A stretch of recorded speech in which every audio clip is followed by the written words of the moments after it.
Twinkle, twinkle, little star.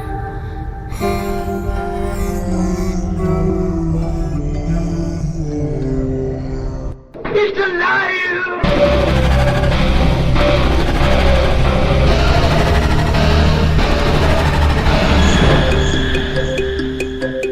Welcome to where the weird ones are. Every time I speak, I want the truth to come out. Powerful figures in Hollywood as well as powerful politicians who are in fact not human. They're reptiles or they're lizards or perhaps extraterrestrials.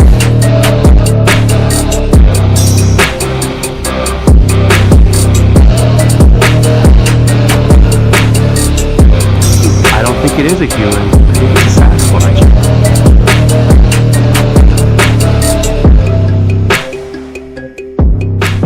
Go ahead and run.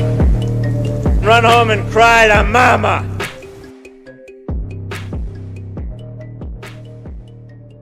Let's get weird. What's up, you fucking weirdos? Welcome to another episode of Where the Weird Ones Are.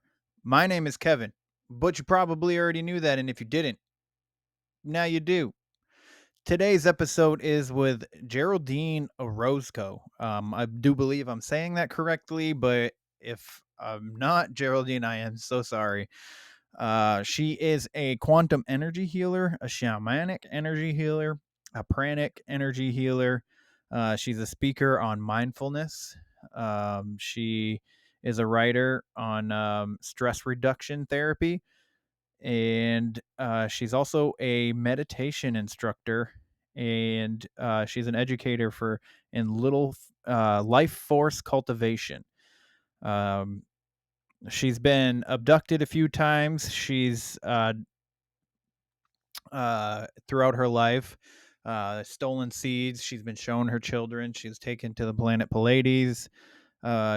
She's in a couple documentaries on UFO experiences and whatnot.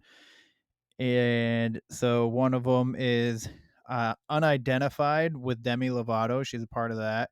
UFO, which was a TV series. It's episode 1, which is 2021, which was a TV show in 2021. UFO Witness. 2 episodes in that. Half Light, which was 2022, which is a documentary movie, and Extraordinary, the Seeding documentary in 2019.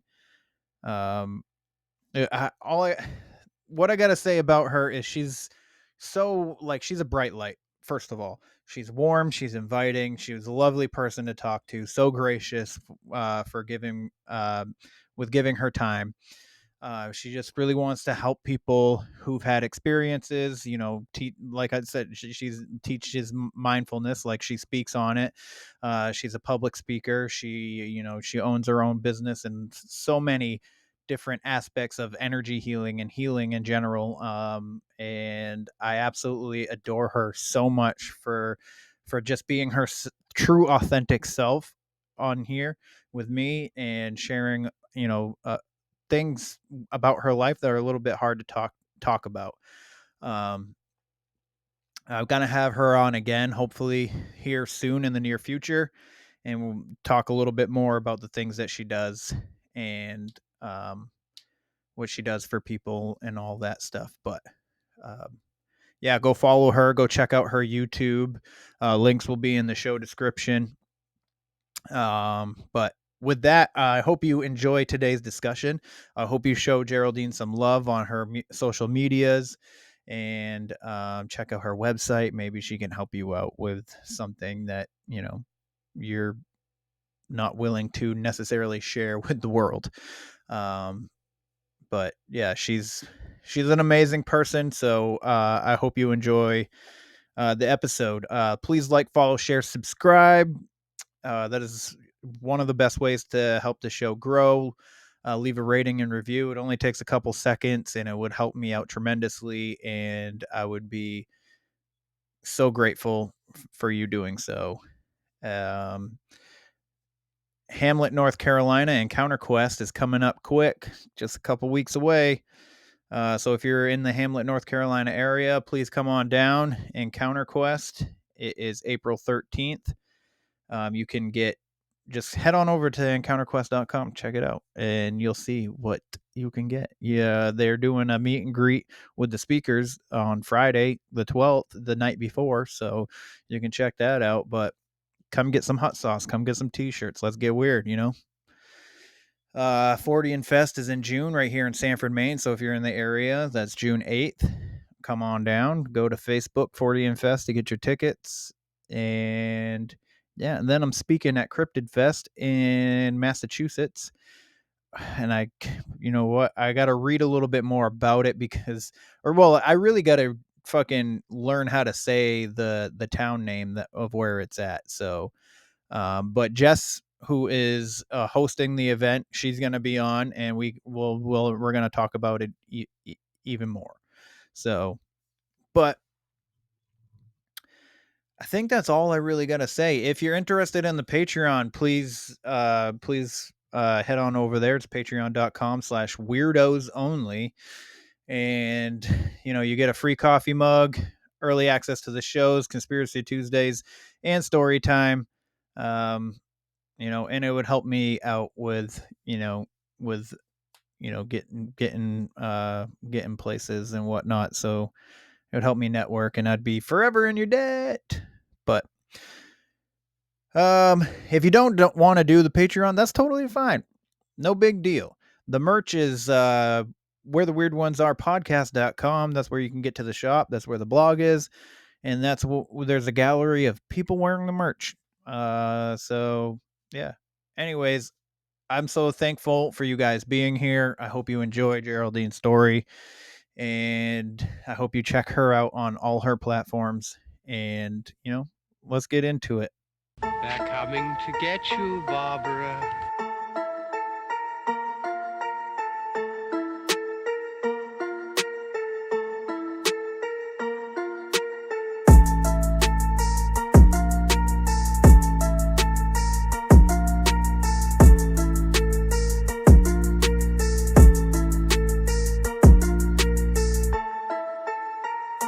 Let's get weird. Let's get weird. Let's get weird. Let's get weird. Weird. Get weird.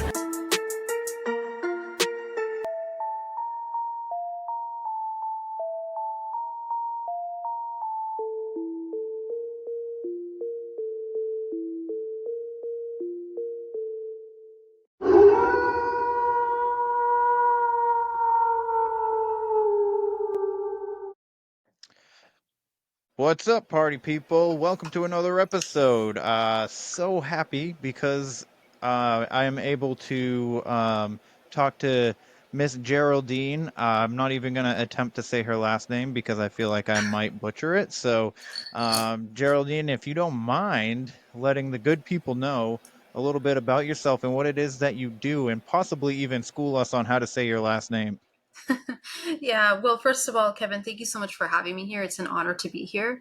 So my name is Geraldine Orozco. I'm an epigenetic psychotherapist. I'm a clinical hypnotherapist.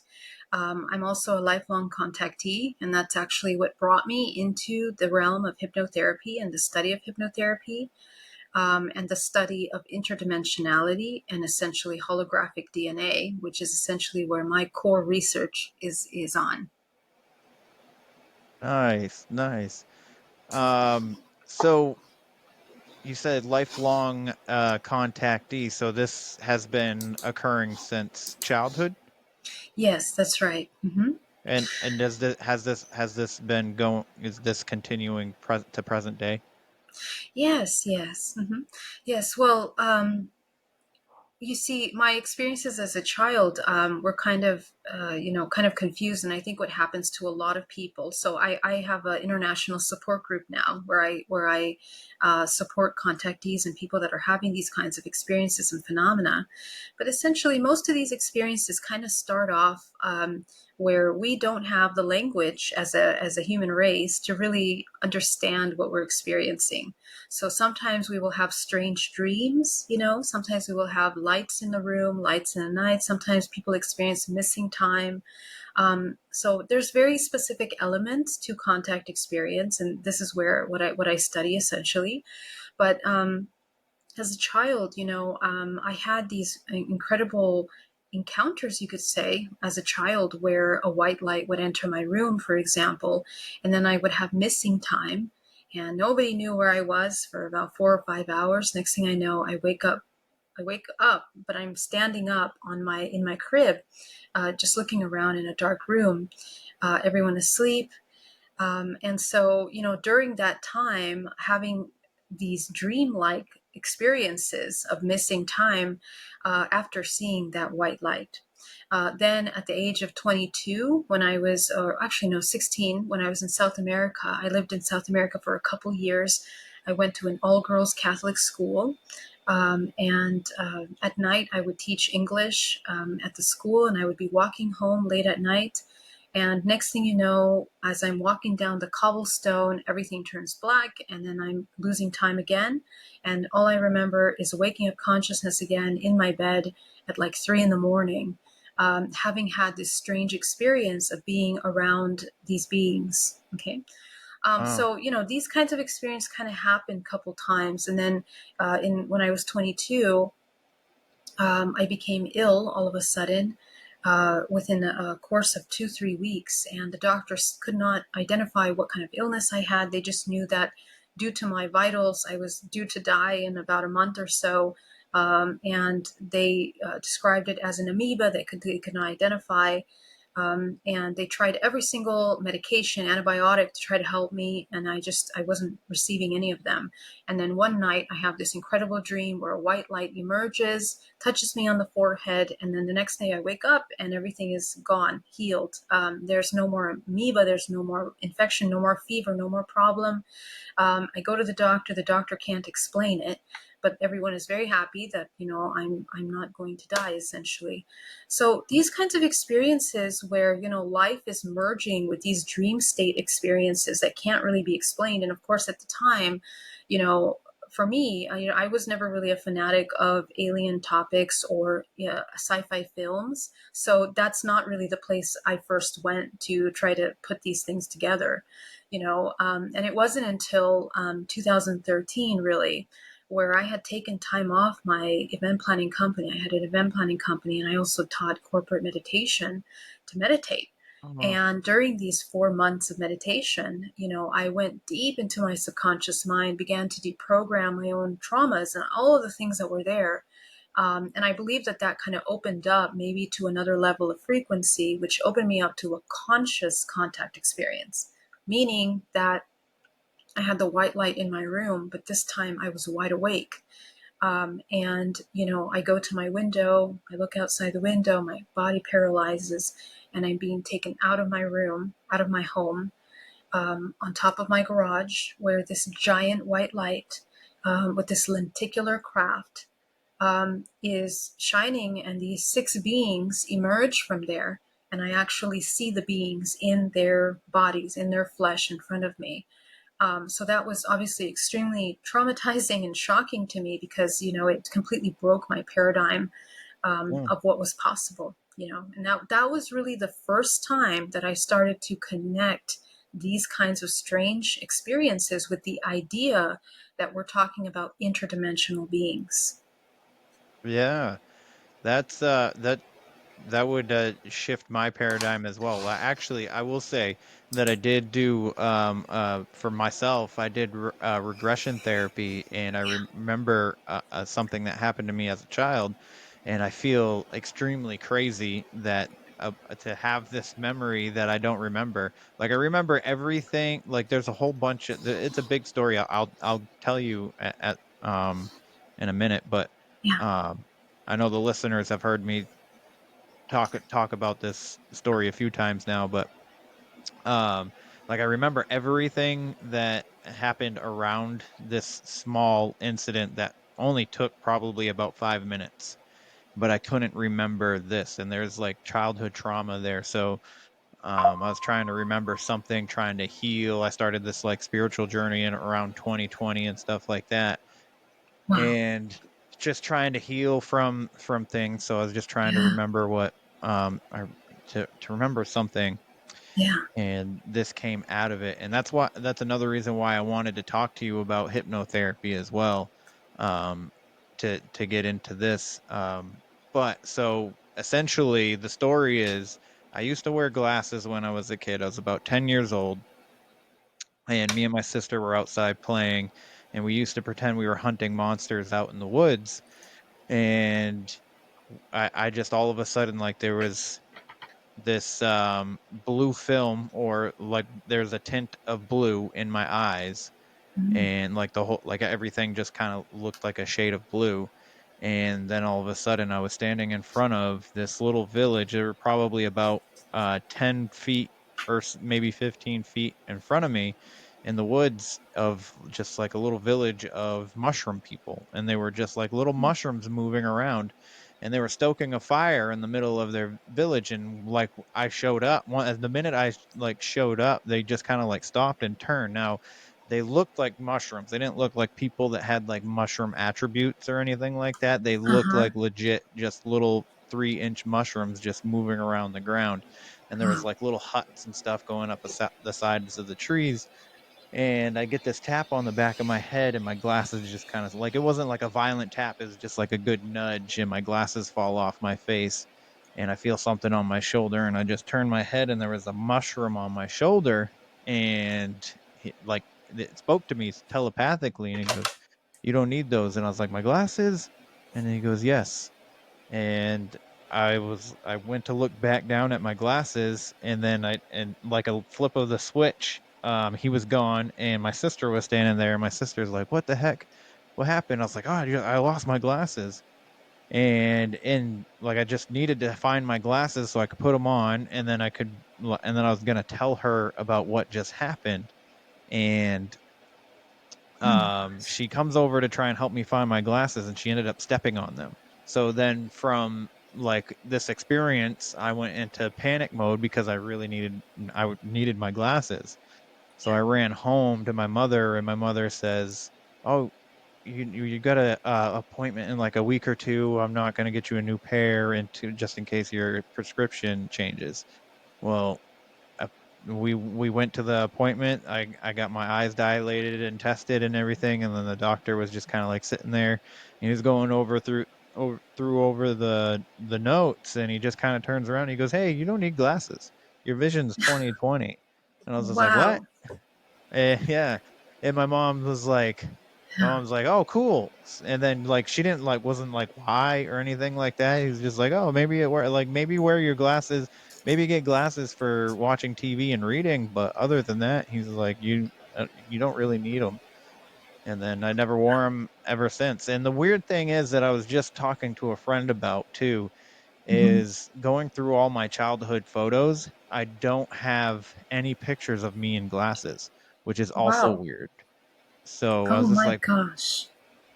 I mean, Yeah. I'm sure there's at least one or two somewhere. Maybe my mom has them and stuff like that. But I was like, I don't recall any pictures of me in actual glasses, which is also weird, because I know that I wore them for maybe like 2 years or so, maybe less, because I was about 8 when I got them, I think.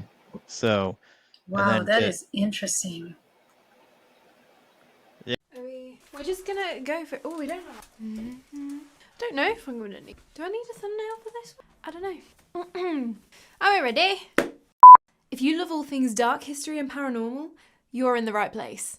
Hi, What was that? Do you hear that? I'm trying to record the introduction for my brand new YouTube channel, and there are noises coming from behind me, which there shouldn't be. Like, I'm completely home alone right now. It's a B&M chair. Cheap LEDs. It's just cardboard boxes. It's a puppy! Hi! And there's also a cat. There are no ghosts. I made it all up. I know, I got you with my good acting. Yeah, no, that's not what we're doing here. Because be real with me, have you ever found yourself 4 hours into a binge of a ghost hunting show with the shaking night vision camera footage and the wide-eyed ghost hunters screaming at their own shadows, thinking, there is absolutely no way this is real? Yeah, me too.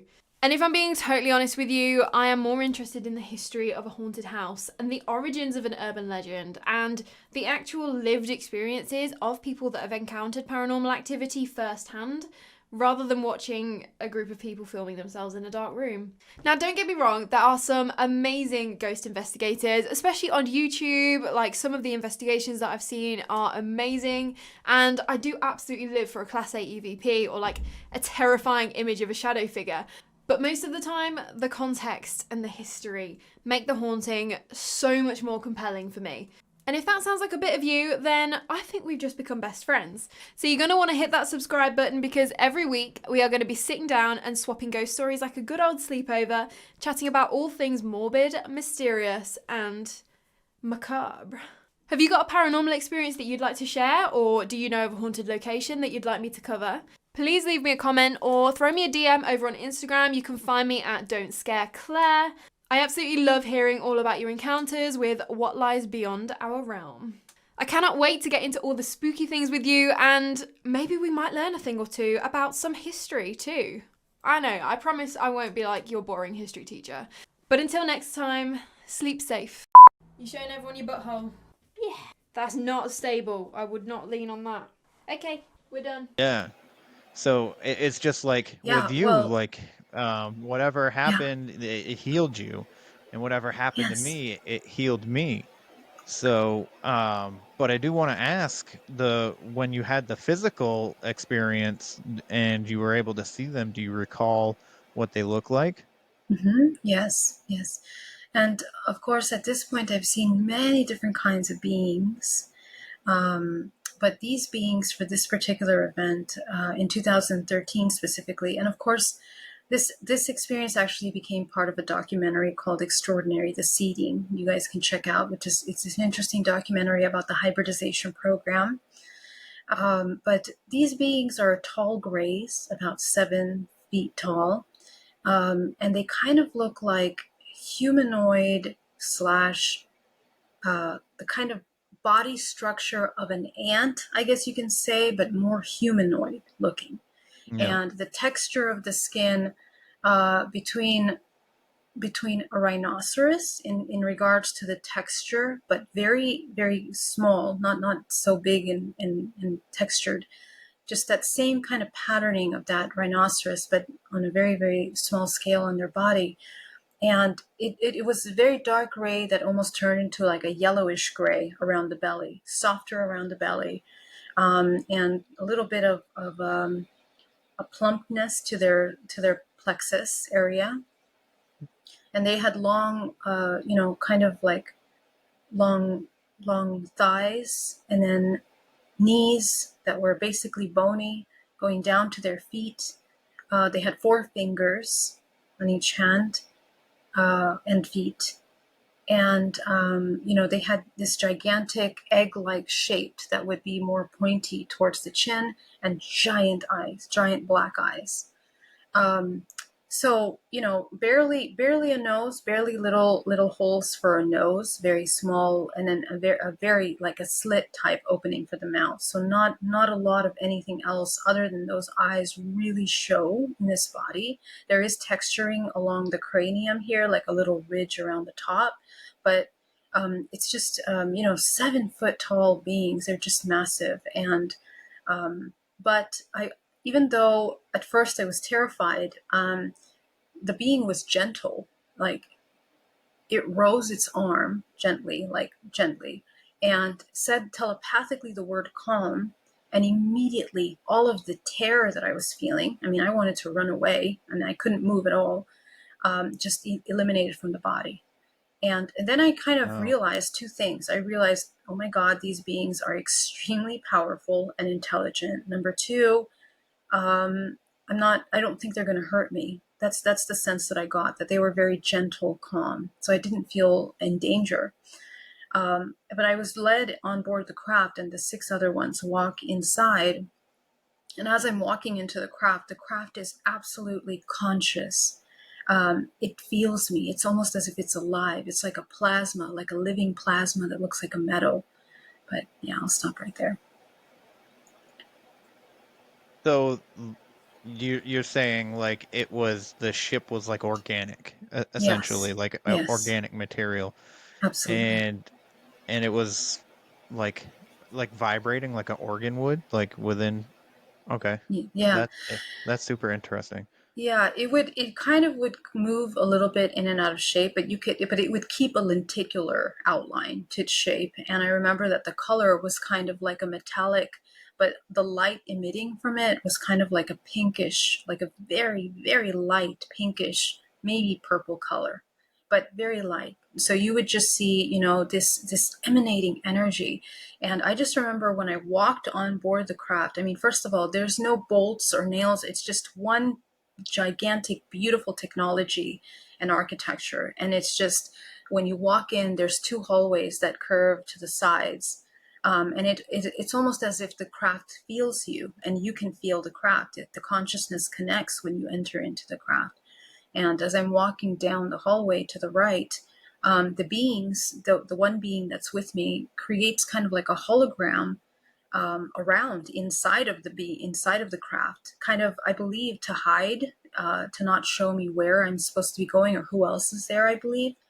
But as they direct me, they create a hologram of a little path which I follow, and I'm brought into this giant glass building within the craft, but it's a hologram. I know it's a hologram, and I'm walking inside. I turn around, and next thing I know, I see two of the tall grays with my aunt in her nightgown, completely unconscious, walking directly in front of me. So yeah, it was really shocking. I didn't understand what she was doing there. But the interesting thing about that is that years later, when the film came out, because I didn't tell anyone about these experiences except my parents and my partner at the time, Mm. my family started to talk about their experiences. And my aunt tells me that on that same night, she ended up in the hospital because she had a dream about a Mm-hmm. being with big eyes coming to her, tapping the back of her forehead. And she wakes up at 4 a.m. with a fever, 108 fever. She gets taken to the hospital. They run all kinds of tests, can't find anything. She's fine. And then next thing you know, she's 100% fine the next day. And that happened on the exact same night of this experience. What I discover in my experiences and researching and speaking with hundreds of contactees is that a lot of this contact experience is actually happening in families. In Mm-hmm. fact, it seems like within our bloodlines, we actually are connected to some of these species, and it runs down the lineage. And people will have memories of these dreams and these beings that they encounter, and they seem to be the same ones in the family history. So that's an interesting part of this. I heard that some of them are that you have one per family or something, like one specific entity that kind of like guides you, and it goes from lineage, like, so like grandma or grandpa to your parents, to you, to your children, to your children's children, and so on and so forth. I've heard a lot of those kind of stories where I think, I can't remember her name, but she had experiences where she was being taken, and her mother had been taken too, and then her mother knew about it, and then her mother was telling Mm, her about it, and then mm, they started taking her daughter, and then at this point of her life, they had just started taking her granddaughter. mm-hmm, mm-hmm, So oh, yeah. it's super interesting. And then, so did you have like one, like, specific um um of these creatures or entities, these beings? Did you have one that kind of seemed more connected to you, that maybe even like had a name or anything like that? Well, no, I mean, within this one experience, there were the six that brought me into the craft, and then there were Yep. two shorter beings that began to show me information. And Okay. I mean, they showed me a lot of information.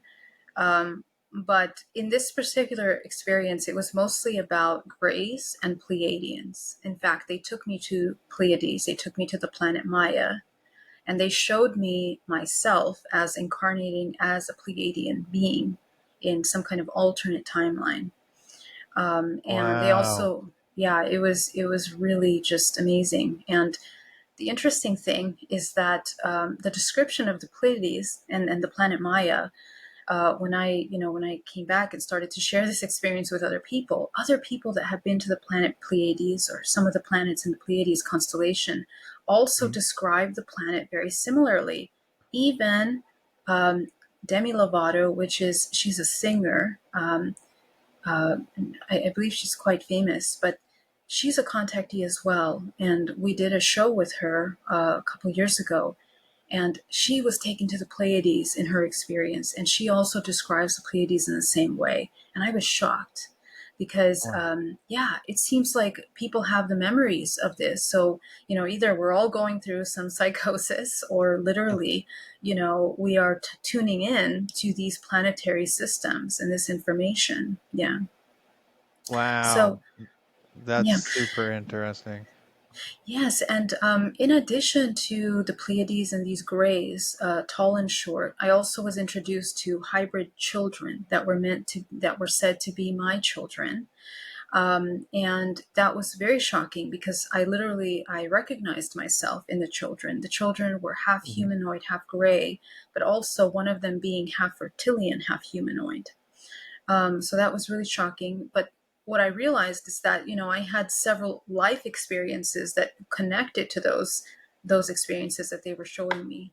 And this is what happens to a lot of contactees that are part of the hybridization program, both men and women.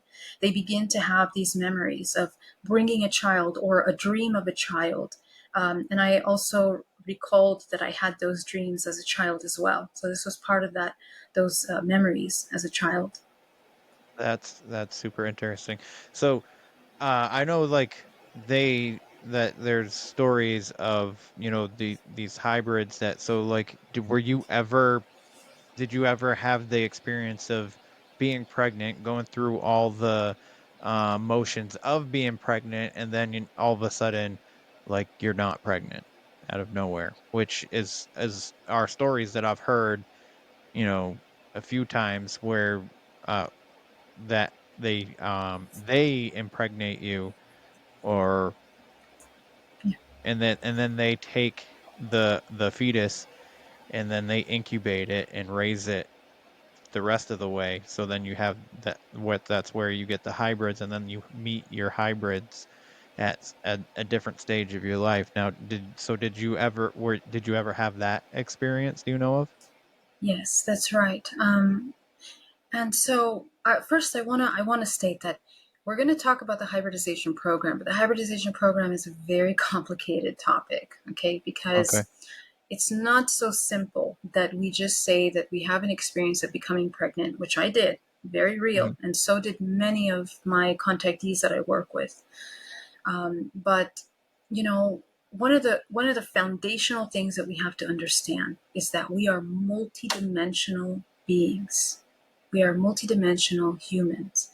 Most of our life is actually taking place in dream state and in our interactions in out-of-body experiences.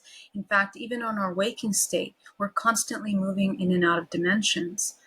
Some of you might feel things. You might feel strange temperatures. You might feel the presence of a grandpa or a grandma in a room. You see, all of those are encounters with our interdimensionality. So I would love for people to kind of take this topic kind of with that as a groundwork, because we're talking about the same thing. We are encountering the unknown, the non-physical, through the filter of the human body. So obviously these topics get a little bit difficult to discuss, but it is very real, that as organic beings of creation that exist within the third dimensional realm, we literally are creative beings, and we are creating through the words that we're speaking, through our intentions, through our emotions, and we also bring life into this planet. And so one of the most powerful life forces that the human has is their sexual creative energy. Now, what we do with that energy is actually extremely important. And the use of our sexual energy has been very, very manipulated through history, through social engineering, through religion. There's been a lot of suppression around the real practical use of that energy as a means of spiritual evolution, as a means of healing and regenerating the body. Instead, it is used as something very wasteful that is, just used as temporary pleasure.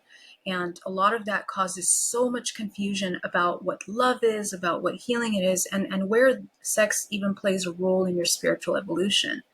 So when we're talking about the hybridization program, we're talking about the parasitic, in some cases, the parasitic utilization of your sexual energy in order to create life. Okay. Why do I say that? Because as I mentioned, we're creating multidimensionally all the time. Okay. But we create in such a way that we are sustaining the matrix, this holographic system of experience. We are co-creating that. And so when we bring a child into this world, we continue life on this planet. In that same way, we actually are creating life interdimensionally. And that's what the hybridization program is. And it's my belief that the majority of humans have participated in that program, whether they know it or not, only because of the nature of, how humans utilize sexual energy. And number two, the kinds of dreams that we have. This goes very deep into the study of human biology, okay? And we won't get into all of that today. But, the dreams and the process, every time that we use our sexual energy, we're actually creating in other dimensions, and we don't realize that. The potential in a man's semen, actually, every single one of those is a life. It is the potential for a soul to be anchored into a physical body. That's pretty huge. And that actually is encoding DNA, which is basically a blueprint for life. Okay. So the hybridization program is essentially utilizing our blueprint. And keep in mind that when the soul incarnates into the physical body, we're attaching to the DNA of the earth, which is where our ancestral lineage is. Okay. So this is also why contact experience goes down the family lineage. I personally don't see it that we're connected to one specific race. I do see that there are predominant races that emerge from experiencers, but more so, I think that we are a collection of everything.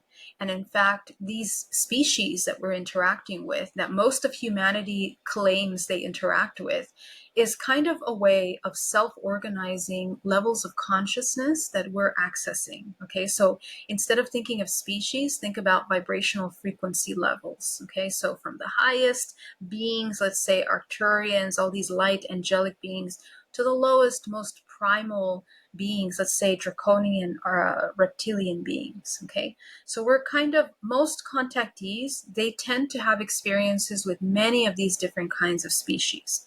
And when it comes to the hybridization program, they tend to have memories of mixed children that are both human and then taking little pieces of these other species. And that's what makes it so shocking. But what happens is that women claim that they have experiences in which, first of all, men and women have dreams of having intercourse being taken on board crafts where they are merged with some beings. We can look at Whitley Strieber's story. We can look at, right now I'm really bad with names. I'm so sorry. But there are many, many contactees in history, even Betty and Barney Hill. And also, I can't remember, he's a very famous artist that had depicted, contact with beings, these strange looking alien women that he had dreams of interacting with, and then little children coming from that. So this phenomena, though, is not very new. We have depictions of this, of the relationship between mortals and immortals or interdimensionals since the beginning of time. Okay, and we can look at the Book of Enoch. We can take a look at all the mythical legends of where the gods have merged with humans. So this is not really a new phenomena. And then, of course, Jesus Christ being the emergence of the divine conception, the immaculate conception of Mother Mary, who was brought alive from an angel that had descended down and impregnated her. Okay. So in my personal experience, when my partner died in 2008, he passed away. all of a sudden. It had been several months after his death that I found myself pregnant. And I had been in such profound mourning and shock that he had left. And I want to mention that I never had like this incredible desire to be a parent, but I found myself being pregnant, and I went to the gynecologist. I went to ask for support, and the doctor said that it was just a chemical imbalance, and that probably I had wanted to have children so bad that I created the pregnancy in me. But after 3 months of that pregnancy, it was gone. There wasn't a miscarriage. There was nothing. It was just gone. And so when I went to the hospital again, or to the gynecologist to check, they just told me that probably the body reabsorbed it, or it was a blighted ovum. And this is what happens in a lot of cases. But what makes these cases unique is the dreams that are involved, because right before I discovered that there was nothing in my uterus, in my womb anymore growing, I had a dream. I had a dream that a white light had entered my home, and I was on board this metallic bed, and this white light that is now over my forehead. These beings are around me. I can't quite make out what they look like. And this mechanical arm is entering into my womb and retrieving the fetus, essentially. And the fetus is being put inside of this little incubation tank that looks like a sphere. It's like a spherical incubation tank. And then I remember also looking to my right and seeing walls and walls and walls of these little spherical tanks. So that was really shocking, and I didn't understand at the moment, what I was dealing with, because I thought it's just a dream. You're just making things up. But when you go to these support groups and you begin to hear from women and men that they're having these exact same dream scenarios, in combination with physical side effects of actually either having miscarriages or not having miscarriages, and then men having these incredibly vivid dreams of having intercourse or having their primordial life force taken from them to create life. It's very interesting. And so there is very much a parasitic side to that. But also, I believe that we are kind of remembering and tapping in to timelines that are existing simultaneously in parallel to our human lives. Okay. And, they are so vivid that they merge, and we're experiencing these things simultaneously. So a lot of my work is around the research of this, genetic output. What does that look like when you begin to create life interdimensionally? And that's basically what I work on. Hey, you. Yeah, you. Are you into weird shit? Yeah? You into cryptids? What about hauntings? Yeah, I've got a ghost for you. Oh, you like otherworldly beings? Me too. Check out all these aliens. We have plenty. How do you feel about a good legend? Want to hear about spooky happenings? Yeah, you do. Let us show you what we've got. Hey guys, grab a drink and join us, Amanda and Sean, every week while we dive into the strange and haunting topics that have piqued our interest. See you over at The Haunted and the Strange, wherever you get your podcasts. Stay spooky.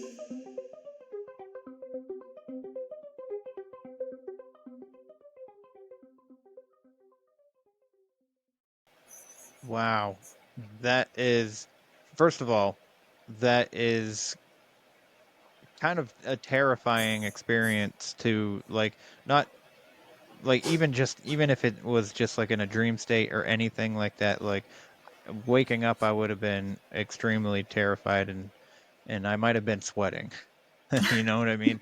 Like, to have that surgical arm, just like robotically removing something from me, I would have woke up in a cold sweat or something. But I think it's super interesting to go back to that, when you were 16 and your aunt was being taken at the same time, and and then she was, she was sick, but she ended up being all right. But and you had mentioned during that too that you only talked about these experiences with your family, with your partner and your parents. Also, I want to apologize for the loss of your partner as well. That's thank you. that's terrible to have to go through. But now, when you did the documentary, what was it called again? Yeah, the documentary is called Extraordinary the Seeding, and it's specifically about the hybridization program. And it's a very well done documentary. It won a lot of awards. But it's about takes the hybridization program process to process. They do add a little bit of a scary, tinge to it, which the thing is that now that I have understood this process, through the depths of my lens of understanding, I don't feel that it was a terrifying experience, to be honest with you, because in our society, we don't really value dreams that much. We don't really put too much value on them. We think, okay, it's just a dream, it's not really real. But it's an evolutionary process for every human to understand what dreams really are. They actually are important, and we actually are kind of living alternate lives in these realms. And what it speaks to is the power that we have, the creative power, and how do we cultivate that power as a human. And so, what we want to understand is that actually, if we learn how to deprogram false programming, matrix programming, traumas that keep our vibration really low, we can shift the kind of experiences that we're having also in these dream states. And that's the human's power. And that's what I learned for myself, because I was actually diving into darker experiences. And then I realized, wow, there must be a way to work with this. And when I learned how to cultivate my energy through meditation, I will also mention that it wasn't when I was 16, it was in 2013, where I had the experience with my aunt. But Yep, you're right. Sorry the about very that. next day, yeah, that's okay. The very next day, I woke up and I had activated psychic abilities. And that really changed my life. And to be honest, if it wasn't for that to happen to me, I myself would not have believed the experience I had had. So, because that really changed my life. And 2013 to 2017, I did not speak about it. I didn't go public about it. I was trying to go back to living a regular life. And that was very difficult because I felt like I was two people. I was the person that had this strange experience that ended up with psychic abilities. And then I was, this other person that was trying to keep a corporate life. So in 2017 is when I decided to get a hypnotherapy. And I had been working really deeply in my meditation work, still in my shadow work, meditation work, to keep myself as clean as a vessel as possible. No TV, no music, nothing, just in that meditative state. And what happened is that I began to channel a lot of information through the hypnotherapy, because I wanted to understand what was this hybridization program. Where did it begin? What's the point? What role do we play in that? And of course, I uncovered a lot of those answers for myself. And what I found was that the information that I was channeling was not really more of a personal perspective, but it was actually something that had been studied for centuries, and that there was so much research behind this, and so much study, so many books that supported the information that I had been channeling, that I went deep into that research, and it really changed my perspective about our history as a human race. Biologically, where did we emerge, and where we're headed, as an evolutionary race of consciousness. And more so now, we are becoming multidimensional more than ever, where more people are having contact experience. And if you see the world around us today, we have disclosure just a minute away. And there's been a lot that's been disclosed that is pretty shocking. Even pregnancies in the presence of these UAPs, which have been documented and disclosed in these hearings recently. So, as you can see, it's interesting to see that. Yeah. Yeah, that is interesting. I didn't know that part of it. I vaguely remember. Well, I don't vaguely. I guess it's not vaguely, but I guess it's vaguely remember the exact way that they had said things, but I remember them coming out and basically telling us that these beings are, that they know of these beings, they know of these crafts and stuff, and they know of, abductions and all that. But was so you said that you had met in a dream. I think it was a dream state. You said that you had been shown children, more than one, correct? That's right. Yes. Yeah. Um, And do you recall more than one time being pregnant? Because I know after in 2008 you felt like you were pregnant and then mhm. you weren't Yeah. anymore. Did you have any other incidences where you were physically here on this earth felt pregnancy and then you weren't? Yes. Yes. And the strange thing about these experiences is that I had been celibate for many years. Okay, Mm-hmm. during after the death of my partner, and then during this time of meditation, I had retreated from everything outside.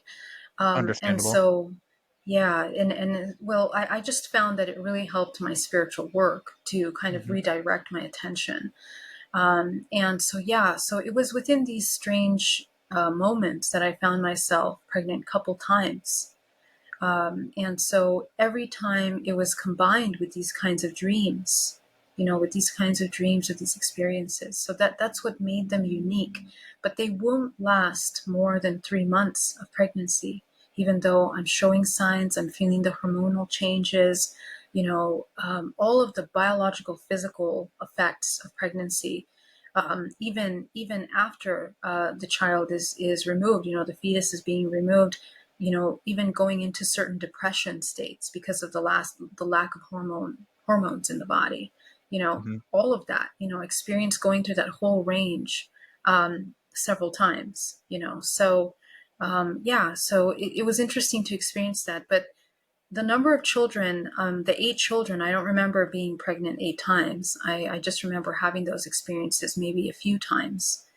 Okay. But I know that there are actually more children that were made. And this is why also I will mention that this is why I believe it's more interdimensional than physical. There are some cases in which these merge and people have physical side effects, but most of the time these things are happening interdimensionally. And that's why we can only barely remember like certain parts of it. And remember that it also happens to men. Men. I've worked with men that they've worked for Wall Street, and then they have such a trauma from their experience that they cannot be intimate anymore. And then we have to work through that. These experiences are actually showing PTSD as a result. So whatever is happening, it is affecting at a very deep core. And it really requires us to begin to question our psychology, how we work, and what we're creating in these dream states. Yeah. Yeah. I would definitely agree with you on the on kind of like changing psychology when it comes to like experiences, because um you know I talk a lot about on the show too. I get into like mental health, the psyche of in the brain, and how the depression and the anxiety with these experiences, whether you're experiencing a haunting or some kind of cryptid that's scaring the crap out of you, or even these interdimensional beings, or being an abductee. Mhm. Like, all of these stories make you personally feel crazy, and the only real story that I have that is the mushroom people, that made me feel like I was crazy. And there was a long time where I didn't even want to tell anybody that. I was like, people aren't going to Sure. believe me. Yeah. First of all, and second of all, they're just going to tell me that because of the regression therapy, it was just like a fake memory. It was probably a dream that I had, or Hmm. something like that. But Yeah. like what Yeah. you're saying, dreams are also kind of, a real thing as well. Like, we're actually Yeah. experiencing these things. Yes. um, That's right. so I wanted to kind of like go from there. And so, I wanted to ask you, did you have a hard time like finding that peace to meditate, because I will tell you, I've tried to meditate so many times and I probably get like 5 minutes into it and like the brain is just so active I can't shut it off to like meditate and like get to that peace point. So I wanted to see if I wanted to ask you if you found it hard to meditate at first. Yeah, well, I'll tell you, I mean, I was diagnosed with ADHD really early on in my life. So meditation was really hard for me, but also I had been doing it since I was a child. Like my parents had gotten me into meditation early. So that helped. But I have developed some techniques for meditation, streamlining the practice of meditation to help people that are a little more hyperactive in the mind. And visualization is a really powerful tool to help cultivate. And essentially, our body, we have a certain architecture. We can actually design our body to create the output that we want. So there's some tricks that you can do in the body. For example, you can ground yourself, and grounding being not just that you're going outside and sitting, with your feet, bare feet in the ground, but energetically coming fully into the body can be very difficult for a lot of people because, most of the time the body, it works like a sponge that is absorbing everything from around us. And unless anybody is home, to actually presence and choose consciously the things that we're allowing into our space, we can get very easily overwhelmed and distracted with things. So, embodied presence is actually one of the foundational techniques that I train to help people bring themselves into a place of stillness. And secondly, Vipassana meditation is a really powerful technique which trains you to come into the stillness. And, it's a process because at first, your nervous system, you want to move around, you want to shift around, you want to do all these things. And it's very difficult to sit still. But when you cultivate that stillness using breathing exercises to massage and bring rise and fall into the belly, which allows you to kind of calm the psoas, and also you're beginning to work with your main center core of your nervous system. You can learn how to regulate your nervous system very powerfully. And this is not just going to help you with meditation, but it will change your life. It'll change your presence and your ability to choose experiences. And secondly, I teach people to own their space. Literally imagine that there is a bubble around your body. And this bubble is essentially your auric field. If you find that it's so difficult to visualize a bubble around you, you can kind of notice where your attention is leaking from your body. Okay. So most of the time, we spend our time assessing the external world. Why? Because we exist subconsciously in survival. Okay. So if we redirect the attention from being in a survival state into an observer state, it kind of shifts where we're putting our attention. Okay. And it kind of will direct you to intentional experiences, intentional co-creation. So these are some techniques that we can use. The most powerful of them is working with the chakra body. Okay, so our endocrine system is the chakra body. And so most of the time when we have a lot of trauma and when it's really difficult for us to sit in meditation, the root, the sacral, and the solar are totally out of balance. So simply shrink the first three chakras. So we're from wherever state they are. And a lot of us also have stagnant chakras that you can't even feel it, imagine it, or see it, or sense it. That means it's like really stagnant. So begin to work with the chakra by shrinking them down to the size of a dime. And this will bring your body immediately in a state of calm and peace, almost as if the static of the radio just drops. It's incredibly powerful. It'll also help you control your emotions and your attention. So if you can shrink the first three chakras, ground yourself, you open your heart chakra, open the throat, open the third eye, you begin to access the higher faculties. We're made up of three main energy centers, the lower, middle, and upper dantian. And the mastery of the multidimensional human, as we're coming into now, is the one that can integrate all three. So mind, body, and soul kind of thing. Okay. So we want to cultivate our intuition, because our intuition is the number one tool that will help us in discernment. And this is incredibly important for those of you that are having contact experiences, because a lot of the times we feel powerless and helpless in these experiences. But if you can train your intuition, if you can train your body to come into that 0 point, actually you'll find that you have a lot of control in these experiences, and you can actually change the outcome of them. You can shift your participation in them.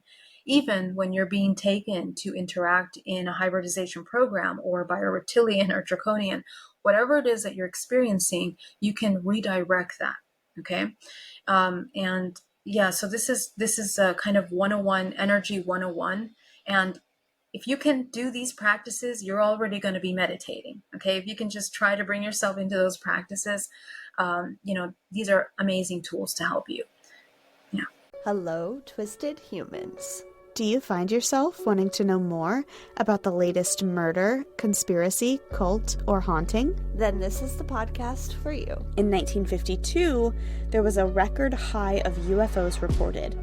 1,500 sightings. There has been evidence of human sacrifice, devil worship, and it is haunted by more spirits than can be counted. A family of 2 adults and 2 kids reportedly saw a giant flying thing with glowing red eyes. And meanwhile, the family's nanny that helped Veronica to care for her and Lucian's children was found bludgeoned to death in the basement of their family home. I'm Alicia. And I'm Sierra, and this is Twisted and Uncorked. Nice.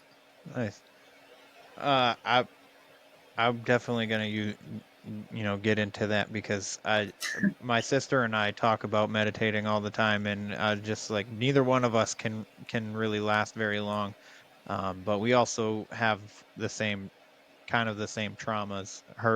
There's certain parts of hers that are a little bit worse than mine.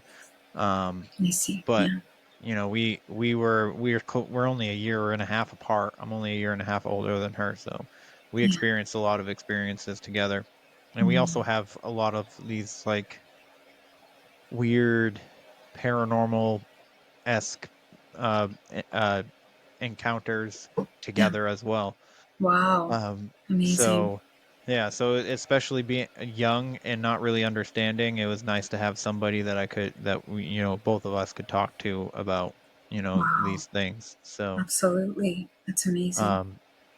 So with this experience and these experiences and these dream states and all that, was that when you started your research, did that push you into the hypnotherapy because you've had missing time, and you kind of was that a part of the hypnotherapy that you wanted to get into? Or Yeah, well, I got into hypnotherapy after my hypnotherapy session, because to be honest, I was so shocked about the information that I brought in. And I have a very logical mind, and I was like, how is that possible? Where did I even think of that name, like Anunnaki? Like, where did that come from? Never heard that before in my life. And so I just couldn't understand how the brain could access that information that you've never encountered before. And so I went deep into that research, and that's how I became a clinical hypnotherapist. And basically that really led me into deeper study about, consciousness, how it emerges, how we have these different brain wave states that lead us into these different kinds of experiences. Okay. And then the connection between the energy centers of the body, how they play a role in creating these kinds of experiences as well. Everything happens from the inside out. And then after my research through hypnotherapy, I began working with people, contactees specifically, doing hypnotherapies on them, and then beginning to collect massive library of information about contact experiences and, role of hybridization. How does it play in the family? Doing hypnotherapy on several family members, and then discovering that all of them have kinds of a contact experience. None of them talk to each other. All of them have hypnotherapy, and then at the end kind of review these what's emerging from that. And then just incredible looking at the documenting histories of these contact experiences in lineages. So that really took me into the study of DNA. And one of the first things that I discovered in my hypnotherapy was that we essentially have holographic DNA that only really 2% of our DNA is writing the protein of our physical body. And the rest of that is what's called junk DNA. But now, with the emerging science of the morphogenetic field, we're beginning to understand that the morphogenetic field actually functions like an instruction manual from which the body emerges. Okay.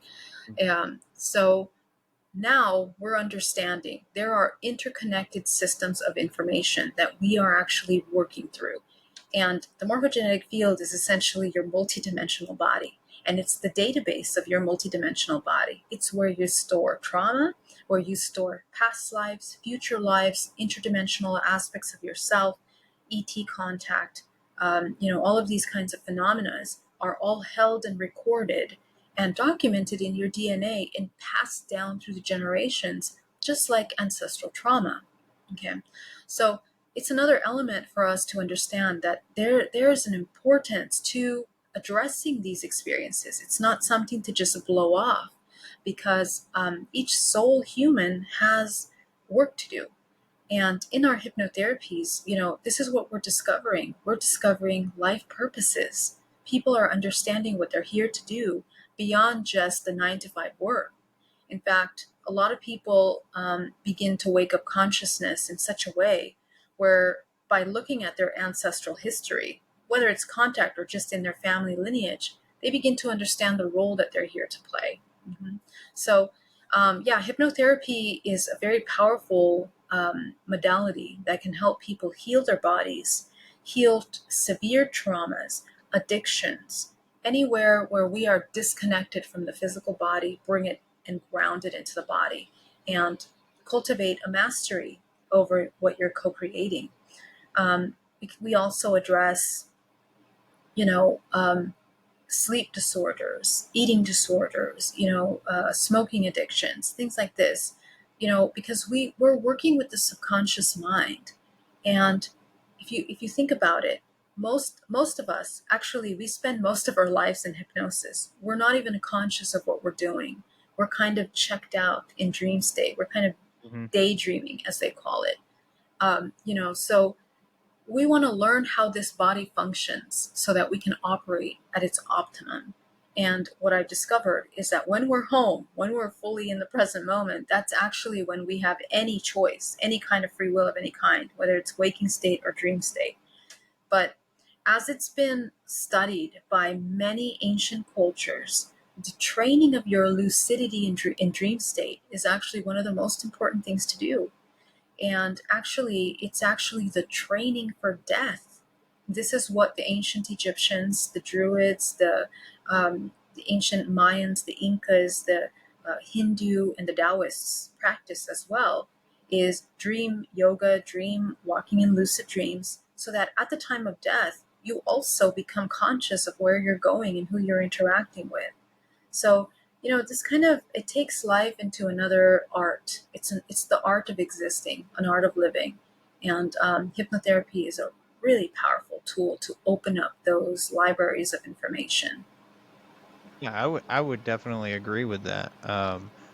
Because with my experience, I was just like, wow, because there was, not only was it that experience that I had gotten out of it, I also remember, some things that I was trying to remember from a period of time, because in that period of time was what I was focusing on, and I was trying to heal from something that I didn't remember, essentially. Yeah. And then that experience in the woods with my sister just came with it. You know what I mean? Yeah.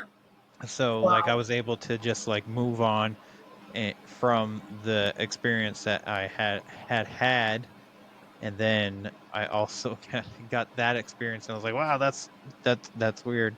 And I do, Wow. and then ever since I started talking about it, it's been self-healing and stuff like that. And Yes. right around that same time, I had tried to take my own life. I was 9 years old when the first time that I tried, and then the second time I tried when I was 13, and then I contemplated when I was 30. So and I think I did the regression when I was like 32 or 33. And then Wow. ever since then, I've just been like, it's been, you know, when people talk about healing journeys, like oh, you're going to be the best version of you. It's not really the best version of you. It's a healed version of you. And the Yeah. healed version of you is really hard to get to sometimes. And you got to go through the tough stuff. You Yeah. got to make yourself uncomfortable in order to induce any kind of change. And, we tend to think that we are the center of the universe when the universe is it's a collaboration That's of right. things. So just like society, we think we're like the movie is set on us, like we're the main character, but it's really it's a whole universe of people. Like everybody is everybody's a co-host, everybody's a co-star, and you got to treat them with just as much as respect as the casting, the crew, essentially. You know what I mean? I love that. And that's It's kind so of like a good. weird analogy, but that's the best way that I can come up with it. It's um fantastic. Oh my God. Thank you. What a beautiful way to say that. yeah. Thank you. But like it's just, I mean, we all have something going on, so Yeah. in order to, I feel like the vibration of everybody is down, and we are everybody's a lot more special than they think they are, and they Exactly. get stuck in these like depression Yeah. and anxiety and these panic attacks, and they're more identify at like that becomes their personality. They're just like, Yes. oh, I struggle with depression. No, like, yes, everybody has depression, everybody goes through it. It's just what makes you who you are is how you deal with it. That's right. And I don't know, like with the hypnotherapy and everything like that, it's helped me so much. Oh So my God. I am It's like, I'm amazing. so excited that you do that for people and that you're so helpful. And like the videos I've seen of you and the things that you talk about, I'm just so happy that I'm able to share this life with somebody like you. Oh, me too, Kevin. And my God, I see your love for people and humanity and truth, and I commend you. It really, like, it makes my heart explode. You're amazing. Thank you for what you're doing. Thank you. Yeah, really, Thank truly. you. Yeah. So Yeah. I guess to kind of just like wrap this up, but Yeah. I would love to have you on again and talk Okay. about more in depth of some other things that Okay. you do and whatnot. But my favorite question that I love asking everybody, are you finding fulfillment with everything that you're doing in your life? Yes. Deeply, deeply, yes. In fact, one of the most magical things that I experience in this, in the life that I have created now, is that everything that I do, I enjoy. It's fun for me. So it's not really work. I mean, working with my clients is incredibly rewarding, and I have a very strong practice, 9 to 5. And then at night, I get to do YouTube videos where I get to connect with more people and teach on it. So to me, it's a joy. I have vitality through the work that I do, and I love it. So, yeah, for me, the most exciting part is um, when a person realizes, how valuable they are and how powerful they are, and that they remove themselves out of suffering. That for me is the most rewarding thing. It's more powerful. Yeah. I bet. I bet. Yeah. Well, Geraldine, if you don't mind letting everybody know one last time where they can find you and all the things that you do. Yeah. If you want to get a hypnotherapy with me, you can reach me at GeraldineOrozco.com. And also, I do something called DNA reprogramming, which is basically assisted deep shadow work. So if you need assistance with that, I'd be really happy to assist you. And of course, my YouTube channel at Geraldine Orozco, I have lots of free content. I have meditation challenges that I really tried to get deep into this stuff. So please feel free to check that out. And yeah, I'm going to be doing a very powerful event for Portal to Ascension, actually. That you're welcome to check out March 3rd about genetic bloodlines and ET contact and the research that I come across Oh, that. So if you guys are interested in that, you can check that out. Maybe I'll share the link with you, Kevin. You can share with your audience. Absolutely. And if you're an experiencer, if you would like some support or someone to chat, you can connect with me at hybridmother.com. And the support group is free and it's international. You're welcome to join us there too. Nice. Well, everybody, I would love it if you showed Geraldine some love and checked out all of her stuff. And if you need help, please don't hesitate to reach out to her. So if you we all struggle, and you're not alone in this, and there are people that at your disposal that are here to help, and she is one of them. So I hope you guys all enjoyed today's conversation. You can get me at if you're interested in telling your story on the show, wheretheweirdonesiare@gmail.com. The websites wheretheweirdonesiarepodcast.com. That's where you can get the merch and everything. Other than that, like, follow, share, subscribe, leave a rating and review if you think I deserve one. But yes, I think you should check out Geraldine's YouTube for sure. So with that, everybody, question everything and stay weird. This concludes our broadcast day. Click.